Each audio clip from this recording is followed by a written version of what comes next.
Hey guys, I'm heading out to a dinner and you guys are gonna get ready with me. So the first thing I'm gonna do is try to tame the wolf, as my sisters and I call all of our hair in our family. We refer to it as the wolf. So I'm gonna try to tame my wolf, and what I'm gonna do is I'm gonna spray all around the hairline, blow that out, and then with a flat iron, we're just gonna do some little touch-ups. And this is my quick prep hair, I guess if you wanna call it that, so let's do it. Okay, so spray basically all around your hairline, because if your hairline is smooth, then you can kind of like give the illusion that your hair looks done. Okay, so now I always blow out my hairline with a round brush. So I've actually shown you guys this before, but you basically push back and hook in the brush and then pull as you blow it dry. And that's like a pro tip that I've learned from getting my hair done for so many years. You get it like caught and then pull it straight down, and it smooths out the hair follicle and makes it look smooth and shiny. So another thing you can do is you just grab the hair with your brush and pull straight down. It's just about pulling and brushing while you're blowing your hair dry. It really helps make your hair look smooth and straighter. So once you get the sides dry, find where you want to part your hair, and then we want to blow your hair out into that part. So I usually do mine a little off center. Okay, great. So you want your hair really, really dry, because I've noticed that if my hair is still even a little bit damp, it'll frizz up and get a little curly. These little tricks that I've learned over the years of if you just basically get your hairline done, and if you guys have longer hair and it's easier for you to pull back, all you have to do is make your hairline cute and then pull it back and your hair looks totally done. But with my hair this short, I kind of have to style it a little bit more. That's the one thing I miss about having long hair, is long hair is actually easier to hide like flaws. So this is my ceramic straightening iron, which is actually, I've had this thing for so long, it's like breaking. I need to get a new one. Another great friend is some kind of frizz serum, okay? So for me, my hair loves to go frizzy, so a little bit of frizz serum is a must. So in the past, I've shown you guys how I do my hair in the layers. Because this is gonna be a quick one, I'm gonna do a few layers, but not all of them. No matter how long your hair is, if it's longer than this, it's always nice to put a brush through it and then go down with the iron. Makes a huge difference to use the brush. So I basically just do this on every layer, all the way around. I'm gonna do this. So the brush just helps keep it extra smooth, and you always wanna go down over through the ends. This makes it look a lot nicer. And then if you guys have short hair like me, a lot of times what I like to do is the bottom here, I like to actually do it the other way so it's a little flippy. And when your hair's down and you have the different kind of layers flipping about, it looks pretty nice. So I just do that at the bottom, like a little flip. And then when all your hair is down, it kind of just blends in and looks a little more natural. Instead of being so polished, I like doing little things like that just to break it up. Okay, cool. So now I'm just gonna do this in like basic chunks all the way up. So then in the front, let's take some extra care. You really wanna get right up to that root. Because if you don't, then it'll get like frizzy and then it's smooth. So you gotta get right to that root. So now going up, I'm just gonna do that, same thing. I'm gonna do thicker chunks again because I'm trying to get ready quicker. Frizzy stuff. Sometimes you have to do your frizz serum on every single layer. It depends on how thin your layers are.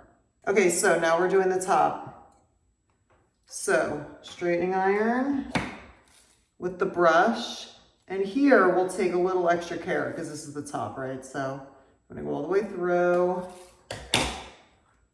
And then I usually just flip it over.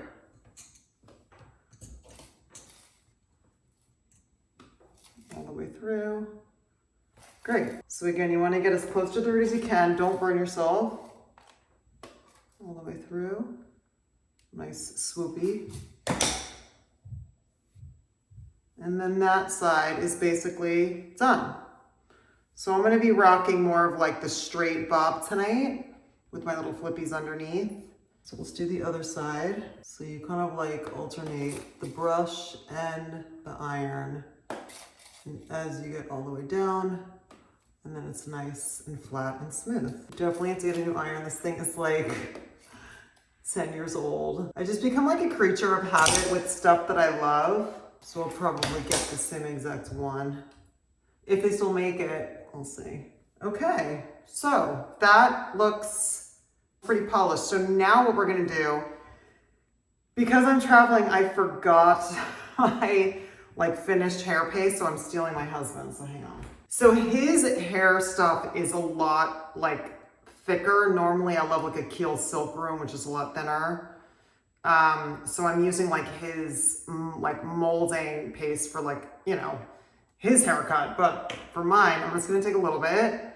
So if you guys need to like steal your partner's hair stuff, just know what kind it is. So because this is like a thicker paste for a different kind of haircut, I'm going to just use it just on the ends. It actually works pretty well for breaking up the ends, and very lightly on the top. You just kind of want to make your hair look like that kind of beach hair, right? So that's why I like more of like a paste or like a Kiehl Silk Room or something, like a little heavier. And I very delicately put my hands through my hair and I touch it really lightly. But you guys will even see see how already it's starting to kind of like chunk up and get that kind of like worn look. That's kind of what you want, like that kind of beach hair, you know? So what I do is I just pull through, and then you take like little chunks and just work it with your hands. Don't be afraid of sticking your fingers in your hair. You know what I mean? Like get it in there, work the product in. So see, already it looks like more lived in, right? Hair's done. Let's move on. We're gonna start with our base. So I don't really want my hair in my face, so you just delicately want to pull your hair back. I have these really soft, spongy, I call them dilly-dallies because that's what we called them growing up. I think they're still called that, or maybe that's one of those weird Jersey things that we just called it, but we call these dilly-dallies. Is that weird? Do you guys call them that? I don't know. But growing up in Jersey, my sisters and I called these dilly-dallies. Okay, so I have a dilly-dally. Also growing up, my mother called paper towels toweling, which apparently is kind of funny and weird because my friends were like, wait, what do you call that? They're paper towels. I'm like, no, it's toweling. Anyway, let's just move on. I already have some moisturizer on. So let's always make sure that your face is moisturized before starting your makeup. So I'm just gonna add a little bit of my eye cream. Also, where I am is very sunny, so I'm gonna put some extra sunscreen on.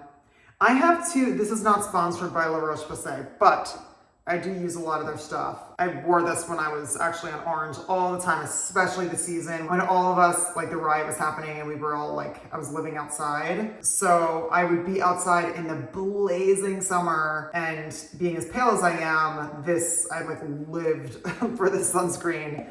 And we'd all be like hiding under umbrellas and stuff. There's hours and hours out there. Yeah, it was like kind of intense. Okay, so a little bit of sunscreen. Now what we're gonna do is we're gonna do concealer. So I love using a liquid concealer and a stick concealer. So this one, again, none of these companies are sponsoring this video, but this is just what I use. So then this one is liquid on one side and the stick on the other. I always use my hand like a palette. What's funny is my daughter sees me doing this, so now when she's doing her little sticker books, she'll pull all of her stickers out and stick them to her hand and then do her sticker books, which is actually a really cool trick, but she learned that by watching me doing my makeup. So this is a good palette for many different things. So I do liquid and the stick next to each other. And then what I'll do is I will just mix it. I'll mix the liquid into the stick one until I get a nice consistency. And then we're gonna start under the eyes. I love using my fingers because the warmth of your skin pushes the makeup like into your skin and gives it a more natural kind of look. So I always use the stick under and over my eyes into the corner just to cover up. Because my skin is like pretty translucent, you see a lot of like veins and stuff. So whatever you guys have, whatever kind of skin you have, just kind of figure out where you might want to use just the stick and where you might want to mix it. Because I like having the option to go either just liquid or the stick. Definitely around the eyes, I go more heavier on the stick to help cover up, you know, those kind of like veins and stuff. So already you can see like what a difference it makes, right? It's like concealer is kind of everything to me if I'm getting ready quickly. You just want to cover up those red spots. A lot of times I won't even put foundation on, I'll just do concealer. But today I'm gonna do a little bit of foundation, not as heavy as like red carpet makeup, which I've shown you guys. So then I just keep kind of like adding to my palette as I go around my face. Around my nose, I'll probably do just stick around here to cover the kind of redness in the nostril area. I always do concealer on my chin. Basically concealer is like you just wanna conceal the red spots or breakouts, veins, any kind of little areas that you might just want to have smoothed out. You want to put the concealer on under your foundation. So it's more as like spot treatment essentially. So I always reapply around my eyes, just like the corners after I get all my makeup on anyway. So I'm just going to leave it like that for now. So now I like using a really thin foundation and a beauty blender. So this, you just put a little bit of water on. And again, using this like a palette, you just kind of work it in. And then you guys always want to make sure that you bring it down onto your neck. Do not make the mistake of having a line on your jaw. I'm sure you guys have seen like people with a line and you're just like, oh, they didn't blend. Blending is everything. Okay, so now we're gonna set it. This is just a flat, like a matte powder that I use. So whatever you guys like, whether it's a loose powder or it's like together, I forgot the name of what it's called when it's just like this, but again, I'm sleep deprived over here, but this one is not a loose powder. I also use loose powder as well, so whatever you guys like. So you basically just wanna smush it in. So it just is like a nice kind of like setting effect. Blend. So you guys, we need to talk about contour. I've talked to you guys about contour before and it's worth repeating. Contour. Contour is like so important. What I like to do is use a cream contour as well as a powder contour. So find a nice contour that's a little bit darker than your skin tone. It's all about shading, and contour, no matter what part of your face you're doing, it's all about shading. So I want to give myself more of a cheekbone, right? I mean, we all like that. So I'm going to show you a trick to make your cheekbone a little bit more emphasized. So now I start using my arm in different areas. So now that I put my concealer here, I'm going to put my contour here. That's just something I've done for years and I go right to that spot. So this is a little bit darker than my skin tone, which is what you want. So you want, with your finger, just draw a line, okay? Then again, with the warmth of your fingers, I use my thumb. And you guys, there are so many ways to do this. This is just how I do it. So I do the line up, right? And then with the warmth of my thumb, because you always talk about blending, contour definitely has to be blended. So I really smush it in and up. Because the whole point is we want it to make our cheekbones come out and up, right? So I use my thumb to push it up. And you can already see the shading, and it gives an illusion of definition. You can see this side already versus that side. See what I mean? So now I'm gonna do that same thing to this side. Line, and then I'm gonna blend it up with my thumb. Now, you wanna do under your jawline. So again, just draw a line, same side, a line. So I do a line here and a line here, and then you just want to blend it up and in, and then just a little under your chin, because you want that shadow. So it's all about shadow. So when you have that shadow under here, then it like gives the illusion of definition. So then what I also do is on my nose, this is something I started doing as a teenager on the 70s show. The person doing my makeup did a line here and a line here, and then blended it down. And I don't know if you noticed, but it makes your nose more defined too. So I was like, oh, all right, I'll take that. And I've been doing it since I was a teenager. That's the contour I do for today. All right, so now what I'm gonna do is, over where I put the cream, I'm gonna do a little bit of bronzer contour powder. So, and up, I always blend up because that's what I've learned over all these years of getting my makeup done. I just like, common denominator. I've had the amazing opportunity to work with great people, and I'm just like, what are all the common denominators? And one of the common denominators is blending up. So I'm like, okay, I'm gonna do that. And what I mean by that is you brush up and into your skin, and then it gives the illusion of lifting underneath. And then I also, with not the cream, but with the powder, I do the sides of my forehead, because that's another like on-camera trick. It just helps kind of define your face. So I don't know if you guys can, I'm trying to look straight in so you can see the difference. See the contour? So now what we're gonna do is, we're gonna do blush. I do my blush the same way. I start with a little bit of cream and then I do powder over it. So then I just go right on the edge of the cheekbone here. I tend to, I mean, you guys, it's all about learning your face. So I know that I flush easily. And I know that when I flush, it's right in the middle of my cheeks. So I don't like bringing blush up this far. I kind of kick it back because I know the minute I flush, it's my cheeks get red. So I'm very like careful. And also whenever I get my makeup done professionally, I'm like, do not bring that blush too far in, especially if I'm at an event with like a red carpet and I know I might get a little bit nervous and flush. I'm like, keep that blush back. So a little bit of cream on the apples, right? Then you're gonna take a little bit of blush, and over that same spot, I just do my blush. And again, I kick it back. If you guys want to look like that more kind of rosy cheek, by all means, bring it forward. Okay, so contour and blush are basically done, right? Okay, so next we're gonna do our brows, which also has to do with contouring because it like lifts and arcs your eyes. Okay, here we go. Find a color that matches your hair color. Sometimes I go a little bit darker. I use a little tiny brush and I use a powder. Many different ways to do your eyebrows. I like a powder that I then brush through with a little brush.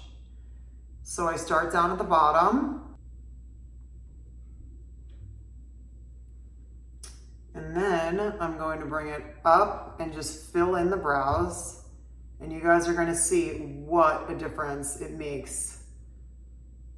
I like using a powder because it's softer to me than a pencil. But if you guys like a pencil, by all means do that. See, already you can tell the difference of brow, no brow. It's crazy. And then you wanna brush through. You just wanna brush through, make it look even softer, and that brow's done. But see the difference, like no brow, which is its own kind of look of totally natural, versus brow. And this, like if I'm getting ready and doing very, very minimal makeup, brows and an eyelash curler are a must. Because it totally just gives you that little level of more like done. And it, if you don't have time to contour and stuff, you'd be shocked at what just doing your brows alone looks like. You guys should experiment with that. Like just do a tiny bit of concealer, cover up your brows and curl your lashes and put on lipstick, and you'll be shocked at how like, you know, done you look and like ready to head out the door. Okay, so let's brush through. So the other thing too is how you brush your brows is a thing too.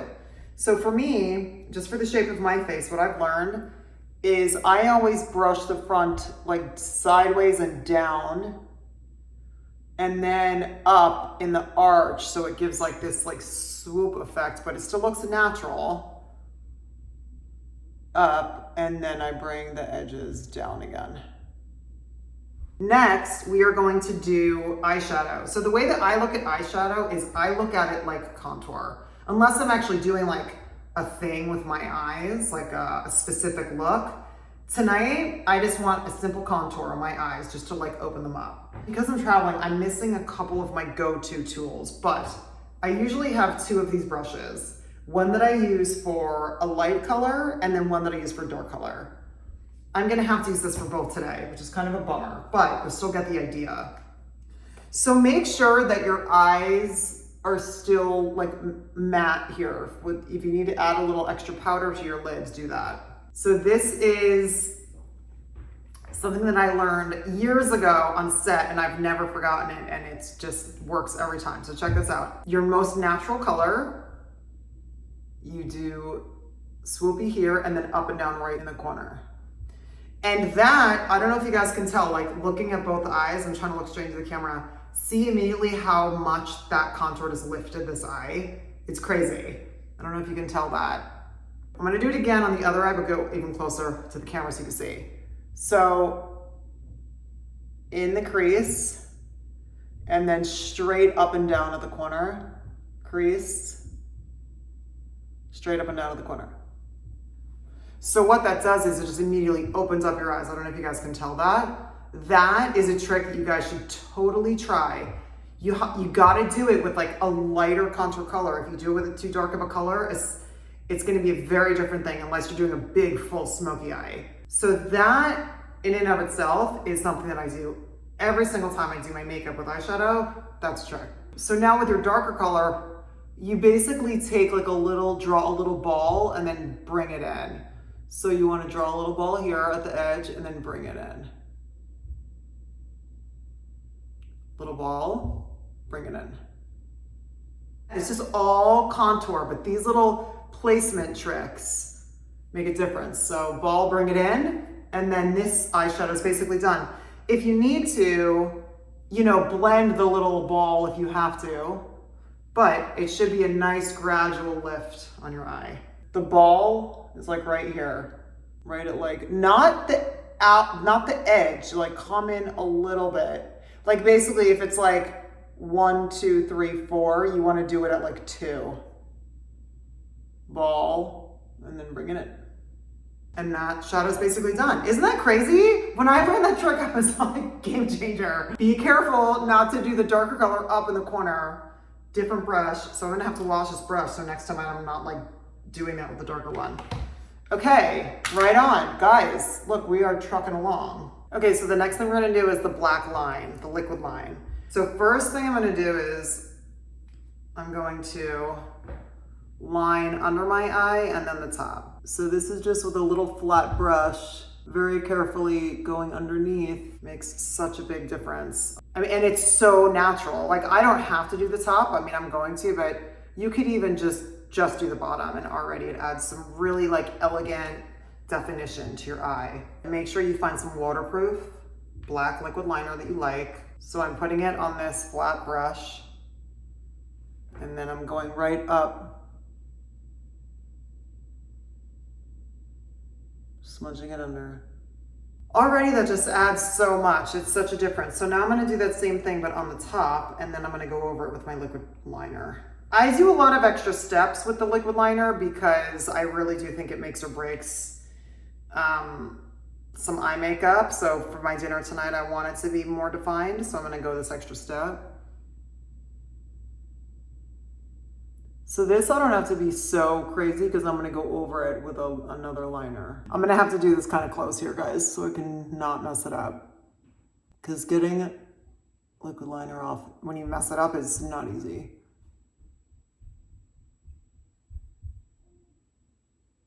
Okay, so that part is done. Now I'm gonna do the outside. Here's a cool trick. The way that I find the line for my flippy and in my regular life, this is how I do it, and this is all of the Alex eyeliner was also based on the same technique. Line this up to where the bottom of your eye goes up and meets the top lid. Add a little mark. And that is the trajectory that you want to go. Okay, so you want to be on that line. See the little line I drew? That's the trajectory you want to be on. And then just connect it and you have a pretty line that'll work on just your face, because how your eye connects is different than mine, but it'll give you that same nice little lift swoopy. So I hope that helps. So eyelash curler for me is a must. Oh my gosh. I also use a corner curler and I use cheap waterproof mascara. The reason I use cheap waterproof mascara is because I find that the heavier designer mascaras like flop my lashes down. And after you do all this work of trying to lift your lashes and then they flop down, it's not ideal. Crimp at the base. And then I do an extra little couple crimps as I'm coming out. So it's that nice gradual curl. Now with the corner curler, my eyes are very almond shaped. So sometimes I like to just make sure all my lashes are coming up. So I'll do an extra, because sometimes they don't all go into this thing. So I like doing the extra step of crimping just the outer ones. And I just do it on the outside, that's it. Okay, lashes are ready to be mascaraed. So 2 coats, 1 coat on the bottom is what I normally do. Okay, great, mascara's on. The last little step I do, which you guys totally don't have to do, is I re-go over where I put the liquid liner. So I've had friends in the past, because I've taught so many people how to do their makeup because they've asked me, and I love showing people how to do makeup. So some of my friends in the past have asked, why don't you do all the liquid liners after you do mascara? And my answer for that is because I don't want to put the underneath line and the top line and the liquid liner after mascara, because it'll make my mascara flop down. So I just do very delicate little touch-ups that aren't going to be wet enough to flop down my lashes, but that still add back any definition. And the reason I do this is because when we're crimping our lashes, sometimes the liner will stick to this. So if that happens to you guys, just do tiny little touch-ups, not like super wet, just little tiny touch-ups, and it'll make a difference. So we're gonna do that, and then we're gonna do a little bit of lipstick, and then we're done. Okay, so just add back, if you need to add back any of your little tail that you added, do that. And now we're ready for lipstick. So I like to do, especially now with red hair, I like to do kind of a natural lip, like a nice natural pink. And there's something else that I love to do where no matter what color your hair is, this is something that, again, you're playing with colors and light. So I have my more natural one, lighter, and then I have my it's like a much brighter one, right? So do you see how there's like a natural pink and then a really bright pink? So here is the natural, which is just like a natural lip. But now look what happens when I take a little bit of this really light one and just dab it, right? See how immediately it just pops? And that, I'm not doing it all over. I'm just doing right here. And a lot here. And it just gives a little bit extra pop. We can even talk about liner. I don't normally do lip liner, but you know, if you do, just follow the line. The other thing too is, depending on your lips, you can change the shape of your lip with liner. I mean, you can go a little bit outside the lines, right? Down here. On me, I always like to hug like the thinner line. Guys, oh my gosh, our makeup is done, our hair is done. I'm gonna get dressed and then we'll look at the final situation and see if I'm ready for my dinner. Okay guys, I'm dressed. I wish I could get a better angle in this bathroom, but sweater, pants, little boots. But I think we're ready to go to dinner. Thank you guys so much for getting ready with me. If you haven't already, subscribe to my channel and turn on notifications so you know when I put up another video. I'll see you guys soon.